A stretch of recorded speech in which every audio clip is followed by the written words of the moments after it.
SP500, Nasdaq 100, MSCI World. Seguro son términos que has escuchado alguna vez, pero ¿sabes realmente lo que son? Hoy hablaremos de ello. Hola, bienvenidos a un nuevo capítulo. Como siempre, aquí estoy con Álvaro. ¿Qué tal? Muy bien, un día más. ¿Tú qué tal? Pues también muy bien. Aquí seguimos al pie del cañón, siendo verano, lo que venga. Seguimos con calor, sí. Eso es. Bueno, hoy traemos un tema bastante interesante y realmente es un básico, sobre todo para todos aquellos que se están iniciando en el mundo de las inversiones. Y no es otra cosa que los índices bursátiles. Es imprescindible el conocimiento de qué son y cómo se crean. Sí, al final un índice bursátil no deja de ser una cesta de empresas que representan un mercado. Eso es. Realmente se utilizan como termómetro para ver cómo cómo está yendo un mercado, una economía, una región o un propio sector, una temática. Y todo el mundo realmente hemos escuchado, sobre todo sobre los principales índices bursátiles, el SP500, el Nasdaq 100 o el MSCI World. A pesar de ello, hay infinidad de índices bursátiles. Totalmente. Al final tenemos de todos los países, de todas las regiones. Al final podemos tener, hablando de España, tenemos el IBEX 35, tenemos en Europa el Eurostoxx, podemos hablar del DAX en Alemania, pero bueno, estos son al final algunos de los, diría, casi infinitos índices que puede haber. Exacto. Pero realmente vamos a poner foco en los principales, en estos tres que he mencionado, el SP, el Nasdaq y el MSCI World. ¿Y por qué vamos a poner foco en estos? Básicamente porque van a aglutinar, todos estos tres tienen las mayores empresas a nivel mundial, que en este caso son estadounidenses, y que todos, casi todo el mundo, de una manera u otra, conocemos estas mayores empresas. Con lo que, bueno, venga, vamos a empezar, si quieres, viendo quién son los que crean este tipo de índices bursátiles. Perfecto. El SP500. ¿Quién está detrás de este índice? SP son las siglas de Standard & Poor's. Es una empresa de ratings y que también crea y maneja diferentes tipos de índices bursátiles. El Nasdaq es la segunda mayor bolsa de Estados Unidos. Y MSCI sería el área de Morgan Stanley dedicada a la creación y mantenimiento también de índices bursátiles. Sabemos que ya son empresas que están gestionando estos índices. Ahora vamos a ver realmente cómo los crean, cuál es el criterio de selección. Empezando por el SP500, se focalizan en las 500 mayores empresas por capitalización bursátil de Estados Unidos. En el caso del Nasdaq 100, el foco está en las 100 principales empresas que cotizan en el Nasdaq, quitando las empresas del sector financiero. Es decir, se focalizan exclusivamente en empresas del sector de la tecnología. En cuanto al MSCI World, serían en torno a las 1.500 mayores empresas por capitalización bursátil de 23 países desarrollados de todo el mundo. Ya sabemos más o menos qué representan estos índices. Ahora vamos a ver realmente cómo cotizan o cómo se forman los índices.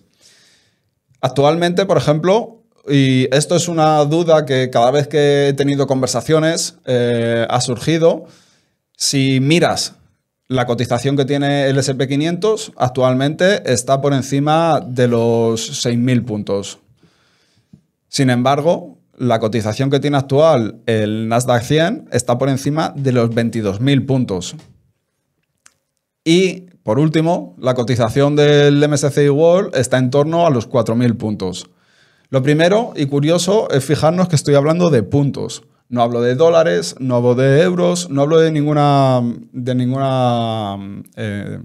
moneda. Realmente cotizan en puntos. ¿Y por qué es esto así?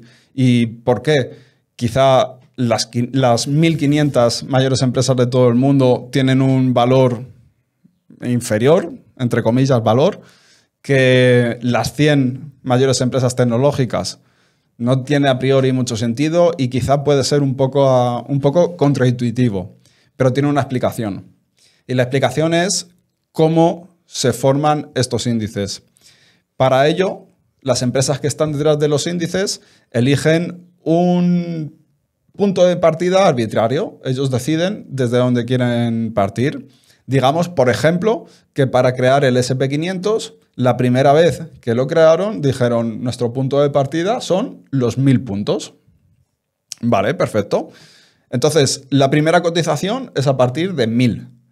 Y creamos la cesta de las 500 mayores empresas. A esta cesta le damos una ponderación. O sea, cada una de las empresas va a tener un peso específico dentro del índice. Vale, a ver, para aquí un momento, porque creo que es importante hablar del tema de la ponderación, que este es un punto que a lo mejor sí que puede llegar a ser también misleading, o sea, que no se entienda del todo. ¿Qué quiere decir al final todo lo que estás contando de las 100 mayores empresas tecnológicas, las 500 mayores empresas por capitalización bursátil de Estados Unidos o las 1.500 mayores a nivel mundial, podríamos decir? Esto no quiere decir que, centrándonos en uno de ellos, en el SP500, por ejemplo, no quiere decir que tenemos el mismo trozo de las 500 mayores empresas comprados si yo compro este índice, sino que cada una de estas empresas, dependiendo de su capitalización bursátil, van a tener un peso sobre el índice total. Quiere decir, un Amazon, un Facebook, un Alphabet, todas las 7 magníficas, todas las que son conocidas como mejores empresas o mayores empresas a nivel mundial, tienen muchísimo más peso que la número 495 del mismo índice, de tal forma que si Meta crece un 4%, va a hacer mucho más porque el índice crezca no un 4, pero a lo mejor un 2, que si una empresa número 400 crece un 10%, que a lo mejor casi no hace que se mueva el índice. De tal forma que esto es importante, sobre todo de cara a cuando hablamos de estamos diversificando. ¿Por qué? Porque sí, estamos diversificando, pero realmente no es tanta la diversificación como que estoy comprando 500 empresas y todas de ellas como si comprara una acción de cada una, sino que a lo mejor de Amazon, Facebook, Google, etcétera, etcétera, estoy comprando 5 acciones de cada una y de las pequeñitas estoy comprando 0,1, ¿vale? Porque las 7 magníficas al final en el SP500 tienen como un peso de en torno al 30% del índice, o sea, 7 empresas tienen el 30% del índice, con lo cual las otras 493 únicamente tienen el 7%, que es muy grande, pero la comparación al final, esas 7 realmente mueven el mercado, que es lo que pasa realmente. Entonces, la cosa que es importante saber, que estos 3 índices de los que estamos hablando, que son los más sonados, a todos les pasa lo mismo. O sea, al final no dejan de ser las 7 empresas por capitalización bursátil más grandes tecnológicas, más grandes de Estados Unidos y más grandes del mundo. Con lo cual, si compras un Nasdaq y un MSCI World, ¿estás diversificando? Sí, pero a lo mejor no tanto como si te creyeras que estás comprando todas al mismo peso, ¿vale? Entonces, este punto creo que es importante remarcarlo para tener bien las bases de que no es algo lineal, no estás comprando pesos equitativos de las 500 o 1.500 o 100 mayores empresas en cada uno de esos ámbitos. Correcto, correcto. Y de hecho, es muy buena explicación porque en función de eso, así es como se van a mover los índices. Siguiendo con el ejemplo, si partimos de 1.000, si las 7 magníficas, por ejemplo, que tienen ese peso de en torno al 30%, todas suben un 4%, pues van a mover el 30% del índice, va a ser lo que hagan estas empresas. De tal manera que los movimientos de los índices van a ser porcentualmente equitativos a los movimientos ponderados de cada una de estas empresas que componen el índice. Suena un poco enrevesado, pero la realidad es que, bueno, si las 7, las 10 principales empresas tienen el mayor peso, lo que hagan esas empresas va a ser realmente hacia donde vayan a mover este índice. Teniendo esto en cuenta, ahora ya sí tiene más sentido que si, por ejemplo, el Nasdaq quiso empezar su índice a partir de los 10.000 puntos, pues que actualmente, con toda la subida que ha tenido a lo largo de los años, esté cotizando en 22.000 puntos. Y sin embargo, si Standard & Poor's decidió iniciar su índice en los 1.000 puntos, a pesar de tener más empresas, pues que actualmente esté en los 6.000, pues no sería raro. No son datos comparables, Correcto. No son datos monetarios. Ese es un punto importante, que al final no puedes comparar unos puntos con otros puntos. Quiero decir, no porque tengas un valor de 22.000 quiere decir que ese índice sea más rentable o menos rentable, porque al final, como tú bien dices, depende de dónde has empezado y depende del punto actual. Con esos dos valores sí es con los que puedes ver ganancias o pérdidas reales absolutas. Si no, no, al final son puntos y ya está. No tiene más misterio que eso. Exacto, exacto. Entonces, aquí lo importante realmente son los movimientos porcentuales que tienen cada uno de estos índices. Entonces, ya hemos visto quién forma los índices, cómo se forman los índices y más o menos la selección representativa que tienen estos índices. Con lo que nos has comentado de los pesos que tienen cada uno de estos índices, estaría bien también que hiciéramos un poco una comparativa entre los tres para ver realmente cuál puede ser el que más te pueda interesar a ti, a mí o a cualquiera de nuestros oyentes. Sí. Entonces, para poner las cosas un poquito en perspectiva y de nuevo, haciendo el disclaimer que has hecho, que está muy bien, tenemos que tener en cuenta que realmente las 7 mayores empresas del mundo, es decir, Apple, Amazon, Microsoft, Alphabet, que es la matriz de Google, Nvidia, Tesla y me falta... Meta, exacto, Facebook. Van a estar entre las 10 primeras posiciones de cualquiera de estos 3 índices. ¿Qué significa eso? Significa que realmente, independientemente cuál elijamos, vamos a tener más o menos la misma posición, con lo que vamos a centrarnos en los matices, por así decir, con lo que realmente, a grosso modo, cualquiera de los 3 sería una buena elección o, bueno, similar, sí, por así decir. Pero centrémonos en los matices porque realmente no son exactamente iguales. Ok. Vamos a empezar, si quieres, por el Nasdaq. Nasdaq 100. Para mí, el Nasdaq realmente es el más nicho, focalizándose sobre todo en el sector de la tecnología. Históricamente ha sido el que mayor rentabilidad ha dado en los últimos 10 años, digamos. Sobre todo últimamente con el boom de toda la inteligencia artificial y demás, se ha visto muy revalorizado.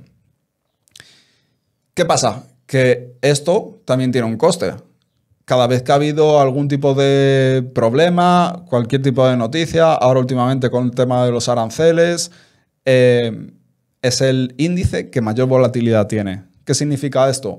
Que mientras que a lo mejor con una problemática, tema aranceles o cualquier otra noticia negativa, el S&P 500 ha podido caer un 5%, el Nasdaq ha estado cayendo un 7 o un 8. La variabilidad, o un 15. La variabilidad de los precios es mucho mayor. Sí. Ese es el coste que estamos pagando. Vamos a decir que es un poco más arriesgado, a pesar de que no me gusta utilizar la volatilidad como riesgo. Pero por ponerlo un poco en perspectiva. Sí. Pasamos al S&P 500. El S&P 500, la característica que tiene es que engloba las 500 mayores empresas de Estados Unidos. Solo nos focalizamos en Estados Unidos, pero tiene gran diversificación en todos los sectores de Estados Unidos. Sería el termómetro de la economía estadounidense, que actualmente sigue siendo la principal potencia mundial. Con lo que realmente es un poco el termómetro de cómo va prácticamente todo. Y tenemos esa diversificación. Sería un poco más conservador que el Nasdaq, pero sigue teniendo también una buena rentabilidad. Y pasamos al MSCI World. El MSCI World, la característica principal que tiene es que es un índice internacional. Tiene las mayores empresas de los 23 países desarrollados más importantes del mundo. De tal manera que es una representación a nivel macroeconómica brutal. Sí. ¿Qué pasa? Esto supone que sea mucho más estable, más conservador, pero la rentabilidad también se ve afectada. De hecho, si haces una comparativa de las tres gráficas de rentabilidades en los últimos 10 años, es bastante claro cómo por rentabilidad va a ganar el Nasdaq, después va a ir el S&P 500 y por detrás, un poquito por detrás, se queda el MSCI World. Sí. Pero en cuanto a volatilidades, el MSCI World va a ser el más estable, después vamos a tener el S&P 500 y por último va a ser el más volátil el Nasdaq 100. Exacto, al final, si ves las gráficas, es muy visual que las curvas que hacen cada una de ellas, si bien es verdad, las tres son positivas, van al alza. La curva per se del MSCI World es mucho más tranquila, no tiene esos picos ni para arriba ni para abajo, sino que es mucho más estable, va tranquila. Después tienes el SP, que si bien es muy similar al MSCI World, bueno, pues es un poco más empinada hacia arriba en este caso, porque estos últimos años va bastante bien. Y por último, en cuanto al Nasdaq, sí que hay una gran diferencia, digamos, los últimos 5 años, en los cuales sí que podemos visualizar perfectamente muchos picos, tanto para arriba como para abajo, pues como tú bien decías, en esas situaciones, pues bien el COVID o bien cualquier tipo de guerra o cualquier cosas con Estados Unidos que están pasando últimamente, hacen que se vea tanto para bien como para mal esos movimientos en los precios, en los puntos en estos casos, de la cotización del Nasdaq. Exacto. Ahora te voy a preguntar un poco también tu opinión, porque me gusta aquí, y te voy a dar yo, por supuesto, la mía, sin ser consejo de inversión, por supuesto, pero por tener también un poco el feeling de qué índice nos puede gustar más a alguno, a nosotros, o el por qué, sobre todo. Pero antes quería hacer también una puntualización que se me ha pasado, y es el trabajo que realizan estas empresas de mantenimiento de estos índices. Básicamente es importante que sepamos que los índices necesitan un mantenimiento, se van rebalanceando. Es decir, si creo que es cada 6 meses, una cosa así, hacen una revisión y, por ejemplo, vamos a centrarnos en el S&P 500, se verifican cuáles son las 500 mayores empresas de Estados Unidos. Si en esa cesta, en esa lista, ha aparecido una nueva empresa y ha salido otra, trabajo del Standard & Poor's, en este caso, sería rebalancear la cartera, la cesta, y esa empresa que ya no forma parte del listado de los 500 saldría y se incorporaría una nueva.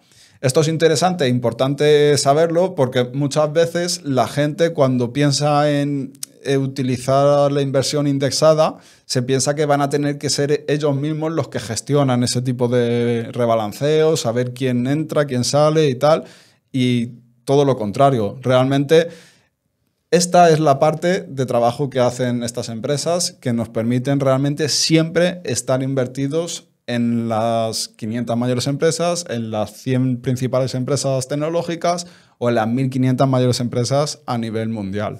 De hecho, de ahí es la gracia que se supone que siempre tienda a subir este tipo de índices, porque al final, como siempre se van a rebalancear con las mayores, teóricamente las empresas tienden a valer más simplemente por el tema de la inflación, etcétera, etcétera, hace que teóricamente el valor siempre vaya hacia arriba. Eso y que las economías tienden a crecer. Estamos hablando de que todo el mundo tiende a desarrollarse y tiende al alza. Perfecto. Entonces, cuéntame, de los tres, ¿cuál prefieres y por qué? A ver, yo partiendo de la base que hemos comentado anteriormente, de que realmente la diferencia entre los tres no es tan grande como podría parecer en un principio, yo debo decir que para mí, como mi perfil de inversor creo que es un inversor más arriesgado, realmente yo me tiraría más por el Nasdaq 100 por el simple hecho de que, primero, creo que en el momento actual económico que estamos, todo lo que es tecnológico es lo que está funcionando, lo que mejor evolución está teniendo y mayor crecimiento está teniendo, pues hace unos años con las criptomonedas, ahora con la inteligencia artificial. Al final, toda la evolución tecnológica que estamos viviendo esta época es totalmente disruptiva y no sabemos hacia dónde va, porque la IA ahora mismo cada semana sale una versión nueva, una IA nueva que es el doble de potente, todo el tema de que si ordenadores cuánticos, bueno, creo que estamos evolucionando mucho, pero queda mucho por evolucionar, de tal forma que invertir en un índice tecnológico que, como bien estábamos comentando, además se va a ir evolucionando, o sea, no hace falta que compres el caballo ganador, o sea, no tienes que apuntar a la empresa específica que va a ser la que despunte, sino que estás apuntando a las 100 mayores, que si mañana viene una disruptiva, va a entrar, con lo cual vas a tener al caballo ganador. Entonces, para mí, como perfil de inversor que creo que soy un poco más arriesgado y en este momento actual, prefiero tener ese riesgo de poder tener que aguantar ciertas caídas gordas, pero tener también esa parte de que el rendimiento que tengas sea mayor que un MSCI World. Con lo cual, yo para mí, la inversión perfecta que tendría sería, a lo mejor, tener 2 o incluso los 3 índices, pero a la vez, por mi parte, ponderar más peso sobre el Nasdaq. De tal forma que si voy haciendo inversiones mensuales, pues bueno, yo qué sé, me lo invento. Poner un 50% en el Nasdaq y después un 25% al S&P y 25% al MSCI World. De tal forma que estoy diversificando más, que la realidad es lo que hemos hablado. No estás diversificando tanto como te creerías, pero bueno, tienes un poco todo de tal forma que vas a tener esa parte más tranquila con el MSCI y con el SP y después tienes esa parte más de riesgo con, bueno, pues con todo lo que es Nvidia, que ahora mismo está en máximos, la empresa más grande en capitalización bursátil en la historia, etcétera, etcétera, que parece que no para de subir. Entonces, bueno, para mí, si tengo que elegir una, diría Nasdaq. ¿Y a ti qué te parece? Vale, yo lo quiero enfocar como la que no elegiría. Voy a hacer un poco el juego contrario. No me voy a quedar con una, sino voy a descartar, ¿vale? Y quizá descartaría, de nuevo también por mi perfil y por cómo enfoco las cosas, el MSCI World.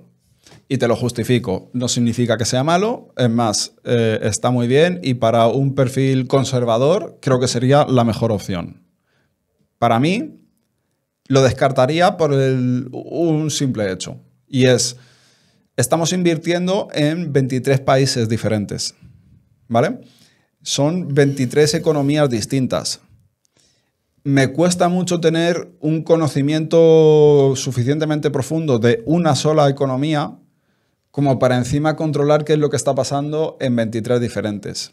Te pongo, por ejemplo, las empresas que cotizan en Australia. Realmente no te sabría decir 3 empresas australianas. Y teniendo la máxima de no pongas tu dinero donde no lo conoces, a pesar de nuevo, lo que hemos dicho, básicamente estaríamos invirtiendo sobre todo en las 7 magníficas, el top 10 va a ser siempre conocido y esto ya te digo, es hilar muy fino, pero si tengo que descartar alguna sería el MSCI World y la justificación sería esa tan grande diversificación a nivel global que me hace que pierda un poco la visión, el control, saber dónde está yéndose ese dinero en tantísimos países y el desconocimiento que tengo realmente de todas estas economías. Entonces, mi enfoque sería ese. De momento descartaría el MSCI World.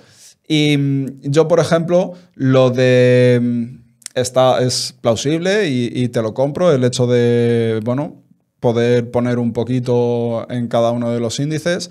Para mí lo veo un poco redundante justamente por lo que hemos estado comentando. Como no me considero tan arriesgado, a pesar de que tenemos este perfil profesional tecnológico, que realmente a lo mejor podemos sentirnos más cómodos con empresas tecnológicas y demás, y yo también veo ese potencial y que todo, absolutamente todo, se basa en la tecnología, si me tuviera que quedar con uno, yo iría con el S&P 500. Me parece que es muy diversificado, es focalizado en la economía estadounidense.